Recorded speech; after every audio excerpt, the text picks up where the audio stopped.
রাজ্যে লেখাপড়ার মান কোনো অংশে কম নয়। লেখাপড়া পড়ুয়াদের বেশি করে উৎসাহিত দেওয়ার জন্য অভিভাবক ও শিক্ষক শিক্ষিকাদের প্রতি আহ্বান জানান মুখ্যমন্ত্রী।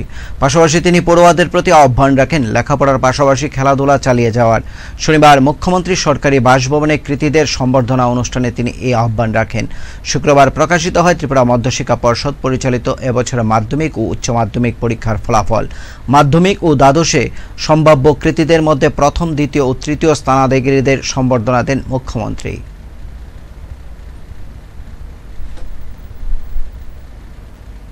কথাবার্তা হলো, অনেক কিছু জানলাম, বুঝলাম, কিন্তু যে কথোপকথন হলো এটা কিন্তু অনেক কিছু জানার আছে।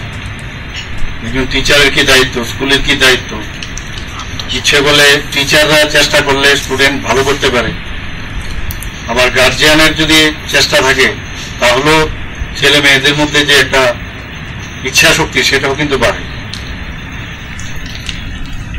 অনেক কিছু জানলাম এবং তার উপরও আপনারা এইভাবে ভালো রেজাল্ট করেছেন এবং যারা গার্জিয়ানরা এখানে উপস্থিত আছেন এবং টিচাররা যারা উপস্থিত আছেন, আমি সবাইকে শুভেচ্ছা জানাচ্ছি, কংগ্রেচুলেশন জানাচ্ছি যে আগামী দিন এইভাবে আপনি আগামী যারা প্রজন্মের যারা আছেন তাদেরকে উৎসাহিত করবেন।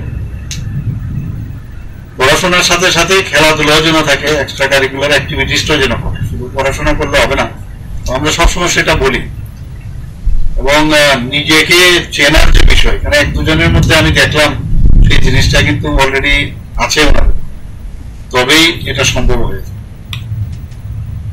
এবং তোমাদেরকে দেখে অন্যান্যরাও কিন্তু অনেক বেশি উৎসাহিত হবে, অন্যান্য ছেলে মেয়েরাও ভালো পড়ার একটা ইচ্ছা ওদের মধ্যেও যাবে।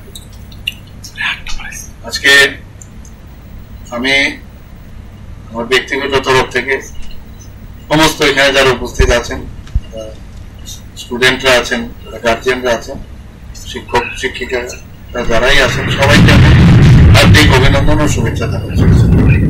ত্রিপুরাকে আমাদের সামনের দিকে নিয়ে যেতে হবে এবং আমাদের যে ত্রিপুরার যে পড়াশোনার যে মান, সেটা কিন্তু কোনো অংশে অন্যান্য যেসব বোর্ড আছে কোনো অংশে কম।